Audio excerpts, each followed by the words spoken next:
சூரசம்ஹாரம் என்பது இலங்கை மலைக்குறவர்களோடு முருகன் செய்த போரை குறிக்கிறது. மகாபாரதம் என்பது தமிழக மலைக்குறவர்களோடு பாண்டியர் செய்த போரை குறிக்கிறது. பாண்டியர் தாமிரபரணி ஆற்றின் கழிமுகத்தில் காடுகளை அடித்து நெல் விவசாயம் செய்தனர் என்றேன். ஆனால் முருகன் எத்தகைய காட்டை கொளுத்தினார், எத்தகைய விவசாயத்தை தொடங்கினார்? கார்த்திகை தீபத்தில் கொளுத்தப்படும் சொக்கப்பனை இதற்கான விடையை வைத்திருக்கிறது. சொக்க என்ற சொல்லுக்கு உருக்கு அல்லது உருகு என்று பொருள். சிவனை சொக்கநாதன் என்று அழைக்கிறோம். இதற்கு என்ன பொருள்? நான் ஏற்கனவே ருக்வேதம் என்பது உருக்கு வேதம் என்றும், சிவன் இரும்பு கனிமத்தை எரித்து உருக்கி இரும்பை பிரித்தெடுத்ததை விவரிக்கும் வேதமே ருக்வேதம் என்றும் ஆய்ந்து கண்டு வெளியிட்டுள்ளேன். இரும்பை உருக்கியவர் என்பதால் அவர் சொக்கநாதன் என்று அழைக்கப்படுகிறார். எனவே சொக்குதல் என்றால் எரித்து உருக்குதல் என்றும் பொருள். எனவே சொக்கப்பனை என்பது பனை மரத்தை எரித்து உருக்கும் நிகழ்வை குறித்த சொல். முருகன் பனங்காட்டை எரித்து உருக்கிய நிகழ்வைத்தான் சொக்கப்பனை கொளுத்தி நாம் நினைவு கொள்கிறோம். முருகன் காலத்தில் கருப்பட்டி எனும் பனை வெள்ளம் தயாரிக்கும் தொழில்நுட்பம் உருவாகவில்லை என்பது எனது கருத்து. ஆனால் கள் இறக்கி குடிக்கும் வளமே இருந்திருக்கும். எனவே முருகன் காலத்தில் தேன் மட்டுமே இனிப்புக்கான பொருளாக இருந்திருக்கும். முருகன் பனங்காட்டு பகுதிகளை கொளுத்தி அவற்றை விவசாயத்திற்கு பயன்படுத்தினார் என்பது கார்த்திகை தீபத்தின் சொக்கப்பனை மூலமாக நாம் அறியும் உண்மை. போகி பண்டிகையின் போது பறை இசைப்பது போலவே சொக்கப்பனை கொளுத்தும் போதும் பறை இசைக்கப்படுகிறது. காட்டில் இருக்கும் விலங்குகளையும் பறவைகளையும் விரட்டுவதற்காக இசைக்கப்பட்ட பறை நினைவாகவே இந்த சடங்குகளிலும் பறை இசைக்கப்படுகிறது.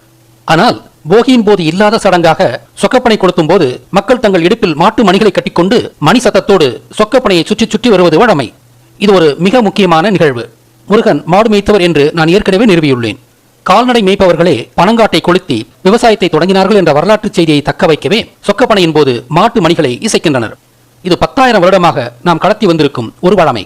போகி பண்டிகையின் போது மணி இசைப்பதில்லை என்பதும் புரிந்து கொள்ளக்கூடியது.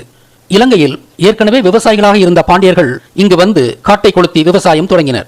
அவர்கள் மாடு மேய்த்தவர் இல்லையாதனால் போகி பண்டிகையின் போது மாட்டு மணிகளை இசைப்பதில்லை.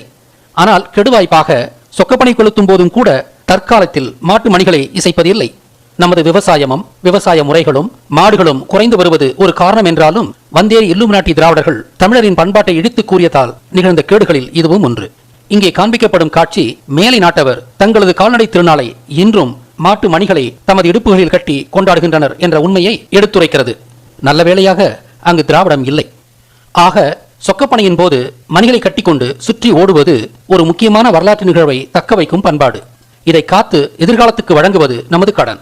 எனவே தற்காலத்தில் நமது சிறுவர்களை இதை செய்ய சொல்லி இந்த மரபை நாம் காக்க வேண்டும். நவீனம் என்ற பெயரில் நமது கலாச்சார மற்றும் மரபு வழி கொண்டாட்டங்களை விட்டுவிடாதீர்கள்.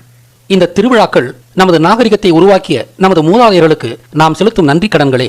நமது வரலாற்றை தக்க வைக்கவும் இவை பயன்படுகின்றன. எனவே இவ்விழாக்களை பழைய காலங்களைப் போன்றே அதே உற்சாகத்துடன் அதே வழிமுறைகளை பின்பற்றி கொண்டாடுங்கள்.